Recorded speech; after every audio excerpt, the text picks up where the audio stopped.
Hello everyone, I am Pepino, back playing more Dwarf Fortress, and it is the year 14 here at Bermidor. The elves have arrived and just finished unloading their goods, and our broker is already there to trade, so we've got one gold goblet so far. Let's see what they have. We'll take all of their fruit. We're gonna want to take all of it. There we go.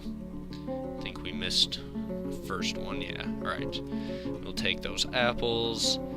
I suppose we can take some cheap splints and crutches just for the heck of it. And then we will see if they brought us any cool animals. Alright, taking a look here. Doesn't look like anything there. A raven, a squirrel, turkey, skunk. Ooh, here we go. A cougar. Alright, we will buy a cougar and another wolf. Let's buy both of those things. And all of that, along with even more cheap barrels. That'll be good. You can always use some barrels and some buckets. Alright, all of that for a gold goblet. And they are pleased with the trading. Perfect. So, we got some cool new animals. Let's assign them to this pasture here. We also got a bunch of animals that we've captured down in the caverns, including some flesh balls. And I'm not exactly sure what flesh balls are, but, yeah, we can't tame them. So that is that. We could tame those crundles and the giant rat, but I don't think we need any more crundles running around here. And I don't have particularly any interest in taming giant rats, so I think we'll just probably end up killing those things at some point. What else? Oh yes, this year we are also going to be expanding our fort outside here by building a bunch of walls and chopping down a bunch of trees to clear some land. And then this is going to be our new trade depot area. We are going to move the depot out of this little center courtyard here. And then that will allow us to make the fort more well defended. Once we finish that construction at least. So this year will probably be the last year of using this depot here.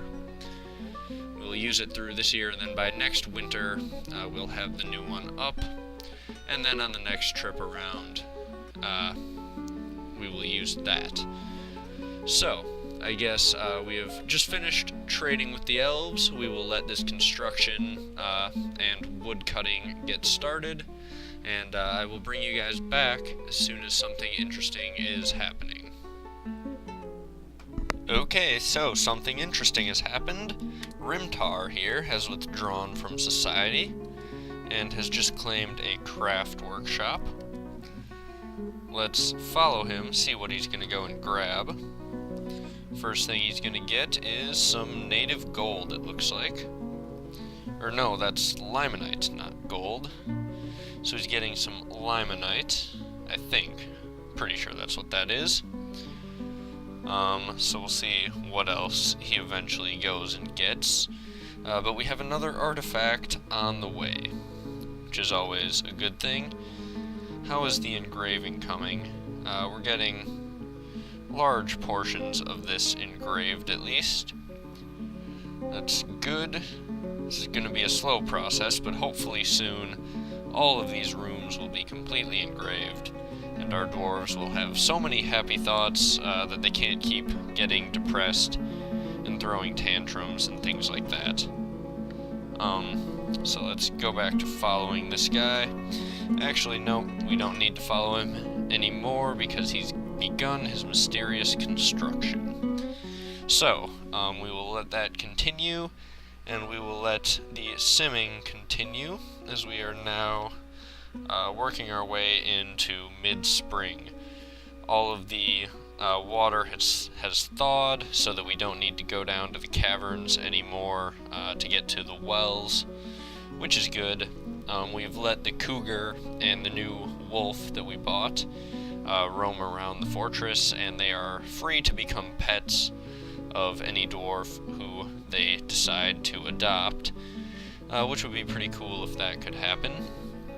Tyrist is throwing a tantrum. Also, I've noticed our mayor is down in jail here, which could have interesting consequences. I'm not sure, but we'll have to see. Hopefully it won't be too bad. Maybe we can just elect a new mayor soon, and all of that will be over. I'm not sure how often dwarves have their mayoral elections, but maybe one is coming up. Otherwise, I don't know. I don't know if they will re-elect a mayor who is currently in jail, chained up underneath the fortress. I'm guessing they won't, but they aren't always the best thinkers. Why is there a giant toad wandering around out here? Is he trained at all?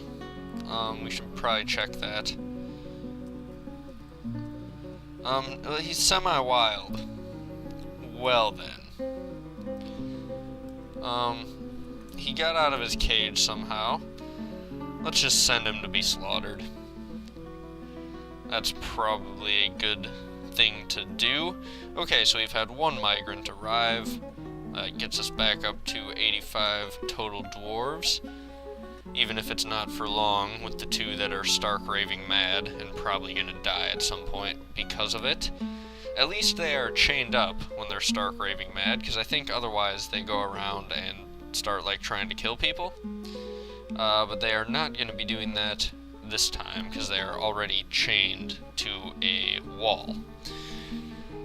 Alright, so we see masterpiece engravings are happening somewhere, which is gonna be good, and we have created a limonite crown. Let's take a look at it. It's worth quite a bit, I guess, and not too interesting overall, but another artifact is another artifact, I suppose. So we will continue on here through the spring and see what else it has for us. Okay, well, I guess this is what the spring had in store for us if we look at the announcements. Our spinner, Sodal here, who has been throwing tantrums for a long time, finally snapped, has gone into a berserk rage. If we look at the reports here, she is fighting a stonecrafter, punching her, bruising the muscle. Let's see, more punches, bruising muscle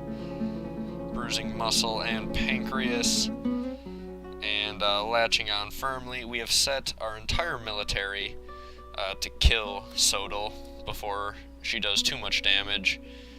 And let's see, that was that. Sodal, the spinner, has been struck down.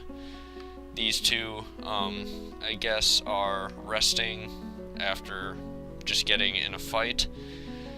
So that is that. We have had Sodal go crazy. A stray Crundle, which I think followed Sodal around, has been found dead. I'm guessing it attacked one of our military dwarves after the fight. Let's see here. What happened to Sodal? Alright, so after latching on firmly to the stonecrafter, the stonecrafter latched on firmly to the spinner, shook her around by the upper body, tearing apart the skin and bruising the fat, punched the spinner in the arm.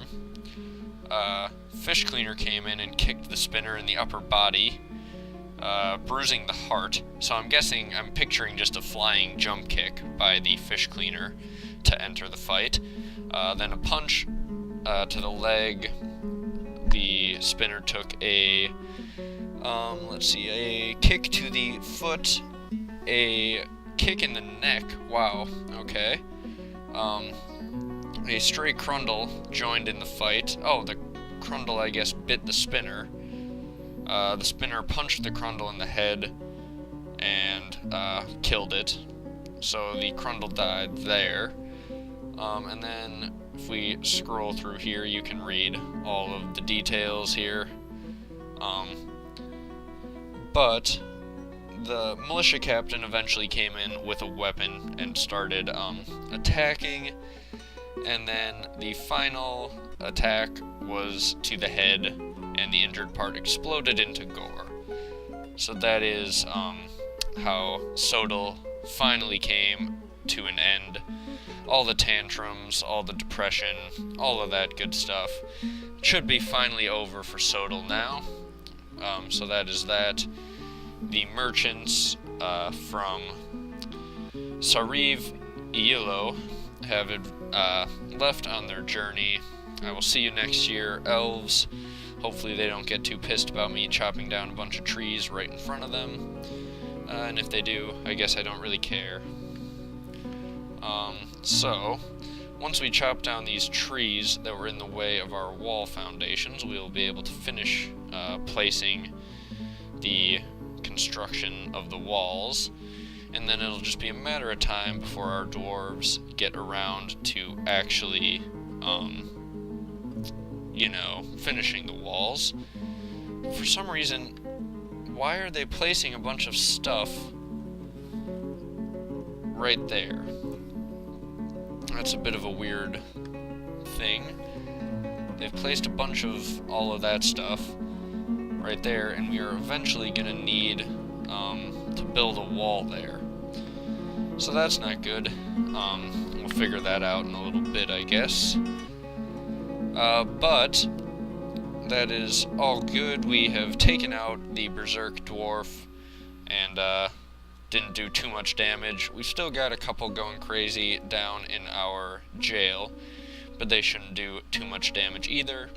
So, with that in mind, we will let the spring keep rolling on. Okay, so I am back here and we've got a bit of a situation going on. If we take a look in our hospital, Locum here is resting, but also rotting. And this is the disease that our animals had. One of our dwarves has caught it. And we need to figure out what we're going to do about it. So, first thing I'm going to want to do, I think, is remove this bed. That should get our dwarf up and moving. I want to make a burrow over here. We're going to add a new burrow. We are going to define the burrow, and then there to there. Is that... Okay, no, we gotta go like this, I guess. Alright, we are defining this burrow. Let's see. Here we go. Alright, so we're gonna put Locum over here somewhere. There we go. And that'll finish that. Okay, so we want to add citizens to the burrow. And it's Locum Kivishtishdek or whatever, the farmer there. And there we go. That should hopefully get the job done. Yeah, that's the right one. So, over in this burrow. Yes, okay. So let's see if that does the trick. And we gotta hope that this disease doesn't spread to the rest of our dwarves. Because if it does, that could be a huge, huge problem. And there is miasma everywhere now. Why won't Locum just die? That would be much, much easier. But miasma has filled our hospital. And we really need to get this dwarf out of there. I don't know if it can move to get out to the burrow. And I don't know if someone's going to take it out to the burrow. So, we'll see here. Ideally, Locum would just die. And then we don't have to worry about it. Uh-oh. We have miasma in the kitchen. What is causing it? Is it this dog? No. Is it... Oh, here's Locum. Locum is up and walking around. Okay. Is he heading out to the burrow? Yes, perfect. Okay, so Locum is heading out to that burrow, and hopefully that quarantine outside will keep the rest of these dwarves from rotting. We need to look at this. Right leg is fractured, but no rotting. Fractures, but no rotting. And no rotting, even though his hand is mangled beyond recognition. Okay. So that looks good. This bed, I guess we can place back now. Actually, no, you know what? We're gonna put this applewood bed in quarantine too. Oh, we can't place beds outside, I guess, so never mind that. Oh well. That is that. We've had a stray war dog found dead, apparently. Oh, I think that was down in the caverns. A Crundle killed it. I'm pretty sure. I don't know if that was on camera or not. But Locum here is rotting to death, so you're gonna have to stay out there. And hopefully away from all of the rest of our dwarves. Stray Draltha has given birth to triplets. Wow. They are the only animal that we have that seems to be breeding, like, regularly. And hey, look at this! All of them are tame. Or a bunch of the children are, at least. Not the ones that were just born, though, I guess. But since these ones were born here, they can be trained all the way up to actually being tame.